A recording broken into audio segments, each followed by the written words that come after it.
I'm Kate McKenzie, Executive Director of the Mayor's Office of Food Policy.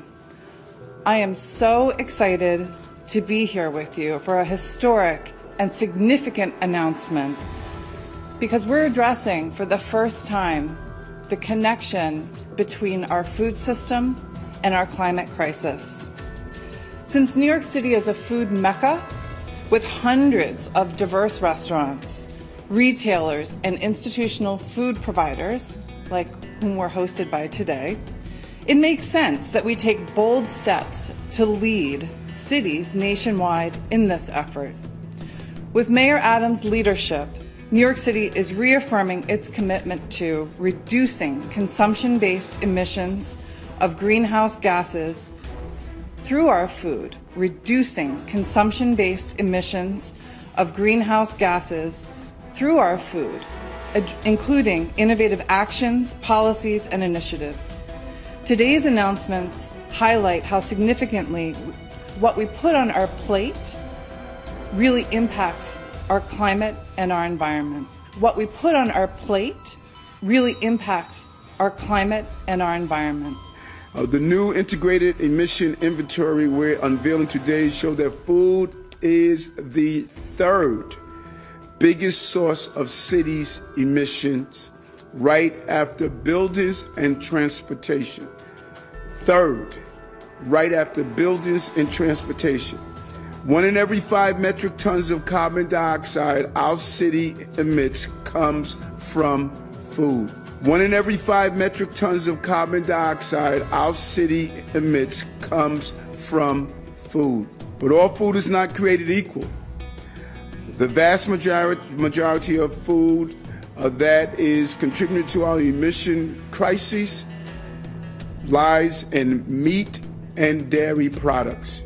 We already know that a plant-powered diet is better for your physical and mental health, and I am living proof of that.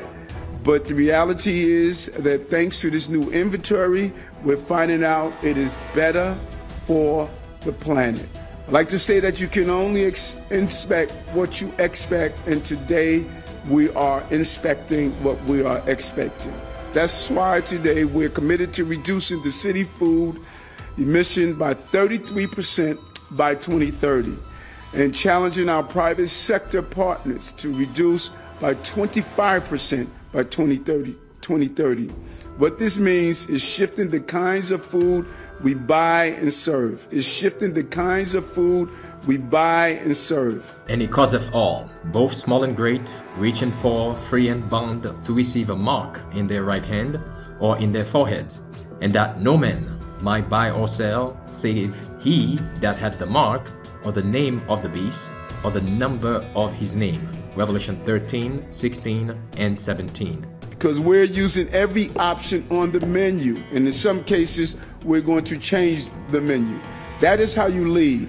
We are leading the world and ensuring we combat climate change. And if we're going to accomplish this goal, it must be accomplished by being honest. You cannot leave the third leading cause of climate change unacknowledged. And when you do a comparison, the numbers that food contributes compared to transportation, they are extremely close. It's almost a dead even. So we can't talk about cars, we can't talk about buildings if we're not talking about the food that also contribute to this crisis. Today, we are saying to New Yorkers who are serious about this charge of cleaning up our environment, we now have a new focus that is also must include food.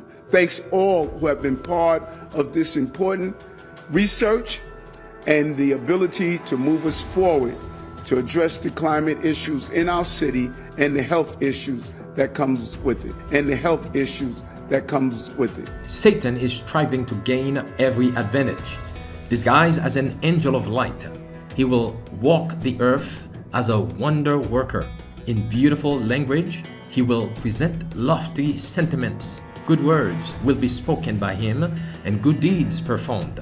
Christ will be personified, but on one point there will be a marked distinction. Satan will turn the people from the law of God.